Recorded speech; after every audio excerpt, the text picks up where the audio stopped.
বয়স বেড়ে যাওয়া নিয়ে আর চিন্তার কিছু নেই। কিভাবে আটকে রাখবেন আপনার বয়স, তার জন্যই আজকে সুস্বাস্থ্যের অনুষ্ঠান। বেশিরভাগ মানুষের ক্ষেত্রে মুখের আগে ঘাড়ে বলিরেখা দেখা দিতে শুরু করে, তবে এই বলিরেখা দূর করার খুব সহজ উপায় আছে, যার ফলে সুন্দর থাকবেন আপনি।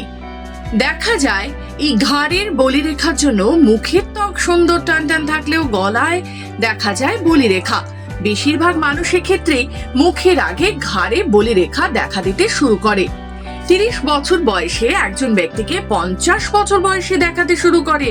তবে এই বলিরেখা দূর করা যায় খুবই সহজে। বয়সের সঙ্গে সব ধরনের ত্বকেই বলিরেখা দেখা দেয়, কিন্তু সময়ের আগে যদি তা দেখা দেয় তাহলে সেটা বয়সের দোষ নয়, বরং দুর্বল জীবনযাপনের সমস্যা।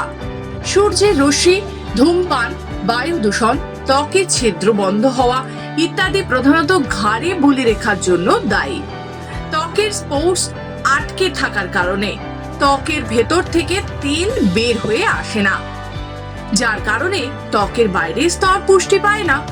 একই সময় ঘাড়ের ভঙ্গি সঠিকভাবে বজায় না রাখেন তবে গলা বা ঘাড়ের বলিরেখাও দেখা দিতে পারে। এই কারণে সেই জায়গাগুলিতে খুব বেশি ধুলো লেগে গেলে সমস্যায় পড়তে হয়। তাই মুখের জন্য কোনো ক্রিম লাগালে অবশ্যই তা গলায় বা ঘাড়েও লাগান। ক্রিমে এমন কিছু জিনিস আছে তা ত্বককে সূর্যের ক্ষতি থেকে রক্ষা করে, তাই ক্রিম মাখার সময় অবশ্যই মুখের সাথে সাথে গলা, ঘাড় এবং হাতেও মালিশ করুন ক্রিম। মূল বিষয় হলো মুখের পাশাপাশি ঘাড়কেও সূর্যের আলো এবং দূষণ থেকে রক্ষা করতে হবে। প্রতিদিন সকালে স্নানের পর মুখে, ঘাড় ও বুকের উপর অ্যান্টিঅক্সিডেন্ট লাগান। ভিটামিন সি, ভিটামিন ই এবং ফেরোলিক অ্যাসিড যুক্ত ক্রিম ব্যবহার করুন। অ্যান্টিঅক্সিডেন্ট ত্বকের অক্সিডেটিভ স্ট্রেস কমায়, যা ত্বকের বলিরেখা রোধ করবে।